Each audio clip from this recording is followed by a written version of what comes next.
आदमी मानसिक रूप में मजबूत है वो दुनिया में कभी नहीं कहीं नहीं दबेगा। किसी भी कितना बड़ा कोई तांत्रिक, स्वामी, साधु, संत, महात्मा किसी से नहीं डरेगा, खुला चैलेंज करेगा। हमारे देश में वैज्ञानिक मुट्ठी भर हैं और ये तथाकथित साधु, संत, महात्मा सबसे ज्यादा हैं। फिर भी हम ये झूठा दावा करते हैं कि हम विश्व गुरु हैं। किस चीज में विश्व गुरु हैं? अगर आप अभी जो आज की तारीख में उत्तर प्रदेश के इलाहाबाद में कुंभ का मेला चल रहा है, अगर उसको आंखों से देखोगे ना, हंसी आती है कि कितनी बड़ी बेवकूफी है। नंगे लोग घूम रहे हैं, राख लगा के घूम रहे हैं, वो कई सिर में बालों में मोबाइल फोन टांगे हुए। विज्ञान का प्रयोग करते हैं लेकिन पाखंड का कितना दिखावा करते हैं।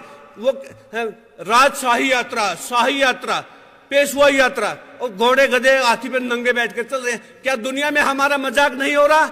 अगर वो पैसा विज्ञान और टेक्नोलॉजी में लगाया जाता, क्या बड़े बड़े वैज्ञानिक तैयार नहीं होते?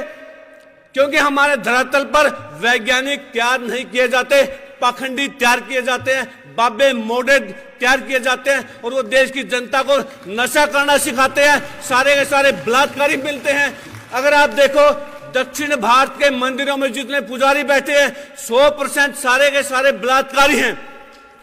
देवदासी प्रथा हमारे पूरी दुनिया के इतिहास में देवदासी प्रथा हमारे माथे का कलंक है।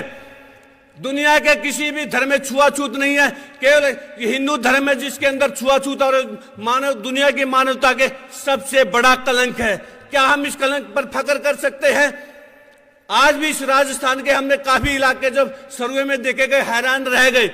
आज भी बहुत सारे देहातों में गरीब लोग किसी सामंत की हवेली के आगे अपने पांव के जूते निकालकर जूते सिर पर रख के झुक कर निकलते हैं। क्या हमारे शहीदों ने इन्हीं गुलामियों को देखने के लिए अपनी शहादत दी थी?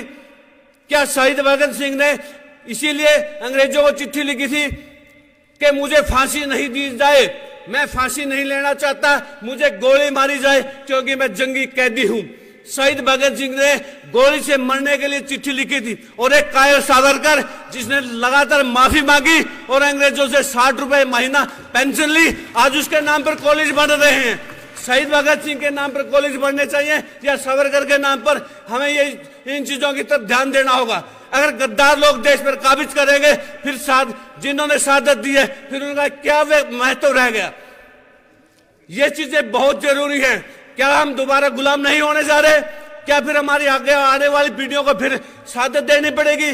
क्या इसीलिए स्वतंत्रता सेनानियों ने आजादी की लड़ाई लड़ी थी? हमारे यहाँ राजस्थान में किसानों को लामबंद करके गोकुला सिंह नाम के एक स्वतंत्रता सेनानी ने मुगलों के खिलाफ लड़ाई लड़ी, उस जमाने में अंग्रेजों के खिलाफ लड़ाई लड़ी। वो अनपढ़ भोले लोग थे। अनपढ़ भोले भी जब आजादी की लड़ाई में इस हद तक जा सकते थे, हमारे पास तो साधन है, संसाधन है, पढ़े लिखे हैं, नौकरी पेशे वाले हैं। क्या हम उन लोगों की तर्ज पर इस अत्याचार का खिलाफ विरोध नहीं कर सकते? जिस देश में बच्चे भूख से मर रहे हैं वहां गणेश दूध पी जाता है। क्या ये चीजें बर्दाश्त करने लायक है? बिल्कुल भी नहीं। इसलिए सभी साथियों से हाथ जोड़कर अपील है कि इस मुहिम में आप प्रैक्टिकल बनिए।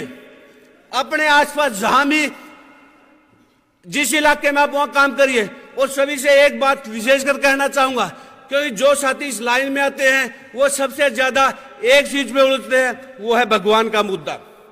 आपको सबसे 1 या 2 मिनट नहीं पकड़ेंगे पाखंडी लोग, वो आपको भगवान के मुद्दे पर घेरेंगे। आपको सिंपल एक लाइन में जवाब देना है। अगर वो कहते हैं आप भगवान को मानते हो या नहीं, आपने हाँ या ना में जवाब देने की बजाय एक ही लाइन में बोलना है कि हम भगवान को ढूंढ रहे हैं, तलाश कर रहे हैं। जिस दिन भगवान मिल गया सबसे पहले आपको मौके पे बुलाएंगे।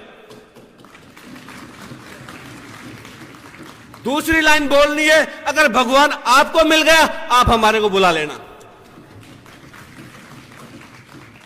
जब तक आप लॉजिकल बातों में उनको नहीं उलझाओगे तब तक आप नहीं जीत पाओगे। अगर वो आपके ऊपर सवाल करता है, आप उस पर अगला सवाल उसी पे डालिए, उसी से पूछिए क्या देवी देवताओं के 8-8, 10-10 हाथ हो सकते हैं? अगर 8-10 हाथ एक देवी के होंगे, वो कैसे कमीज पहनेगी, ब्लाउज पहनेगी? ये लॉजिकल बातें कीजिए। लॉजिकल बात करोगे तो आप जीतोगे। सवाल उन्हीं से डाल दो कि हनुमान ने सूरज मुंह में ले लिया।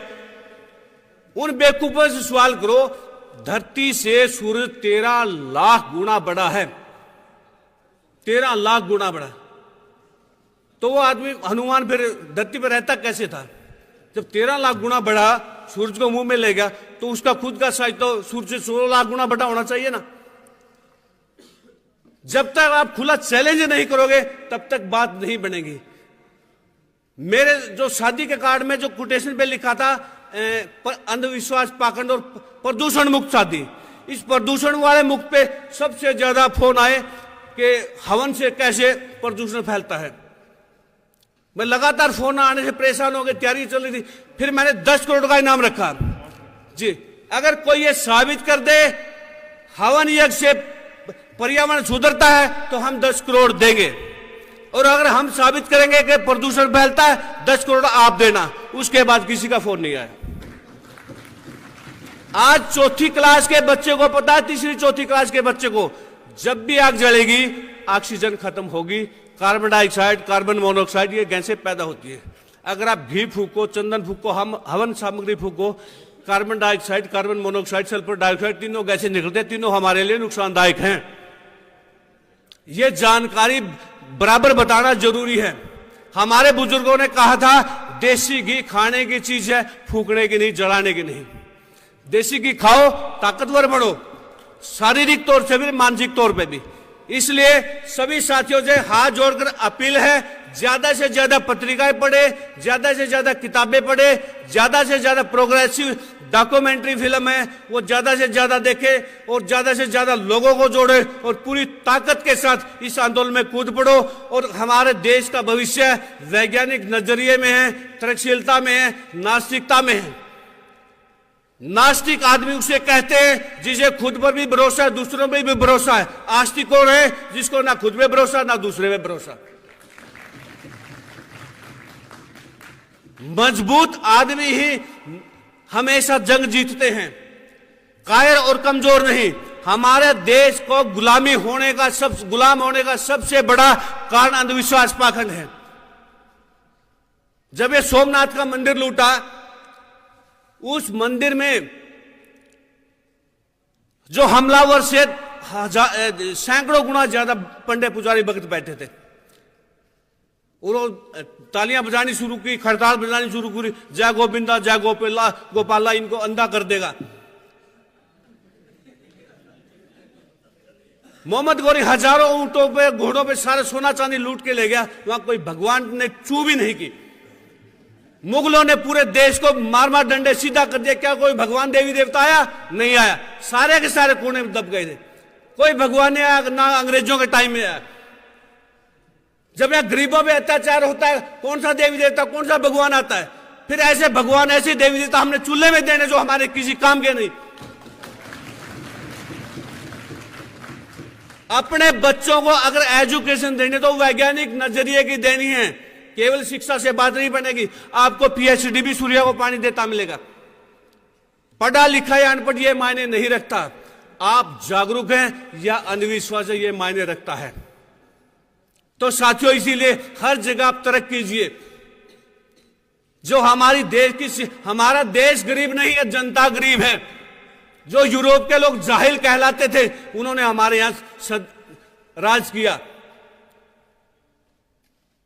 और इसका कारण हमारा धर्म। हमारे धर्म में इतनी बकवास, अगर आप वेदों को पढ़ोगे, उपनिषदों को पढ़ोगे, पुराणों को पढ़ोगे, सारे के सारे बकवास है। पुराणों में ऐसी बात है आप परिवार के बीच बैठ के पढ़ नहीं सकते, इतनी गंदी बातें हैं उनमें, पुराणों में। इसलिए हमने सारी स्टडी की है। अगर आप इनको वास्तव में पढ़ोगे, इतनी गंद भरी है। तो इसीलिए सभी साथियों से अपील है, सारी वैज्ञानिक चेतना की अच्छी अच्छी किताबें पढ़िए, जागरूक कीजिए समाज को, सभी को। जय जवान, जय किसान, जय विज्ञान, जय इंसान।